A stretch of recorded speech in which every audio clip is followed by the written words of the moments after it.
Maligayang pagbabalik, pag-uusapan natin ngayon ang pahayag ni Tapales at Inoue. Pero bago yan, kung bago ka pa lang sa channel na ito, ay huwag mong kalimutang mag-subscribe at i-hit ang notification bell para lagi kang updated sa susunod nating upload. Biglang nakaramdam nga po ng kaba si undefeated 4 Division World Champion Naoya Inoue kaugnay ng papalapit na bakbakan nito kontra sa current Unified WBA at IBF Super Bantamweight World Champion Marlon Tapales.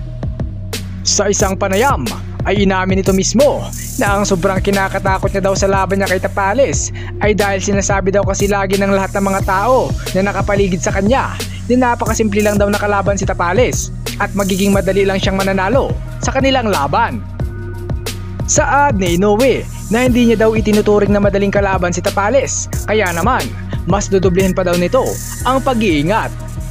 Paliwanag pa nga nito na napakadami na umanong mga malalakas na fighter ang na-upset na mga heavy underdog dahil daw naging sobrang kumpiyansa na mahina lang ang mga nakakatapat nila.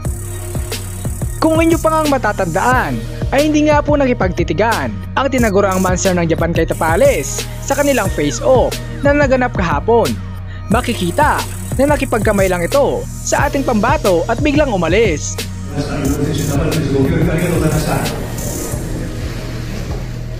Sa kabilang banda naman ay baliktad nga po ang pinapakita ng tatay at coach ni Inoue na si Shingo Inoue.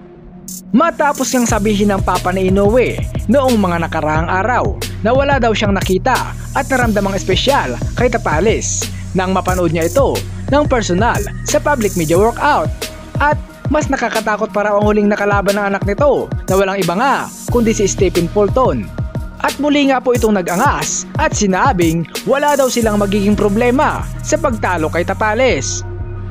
Paliwanag ng papa ni Inoue na kung piliin daw ni Tapales na makipagsabayan at makipagpalitan ng suntok sa anak niya ay sigurado daw na madaling matatapos ang laban dahil knockout daw ang aabutin ng ating pambato.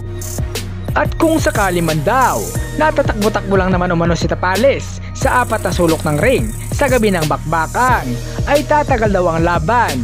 Ngunit kumpiyansa pa din daw sila na magagawa naman nila ito ng paraan at mahuhuli pa din sa bandang dulo ang ating pambato. Sa tuno nga po ng pananalita ng papa ni Inoue ay tila pinupropesiya na nga nito na magiging 2 Division Undisputed World Champion na bukas ang kanyang anak. Samantala, sinagot naman ni Tapales ang mga bashers na nagsasabi na baka puro depensa lang ang gagawin nito upang makaabot hanggang sa huling rounds nang hindi na na-knockout. Giit ni Tapales na gustong-gusto niya daw talagang manalo at hindi umano siya mananalo kung palagi lang siyang didepensa.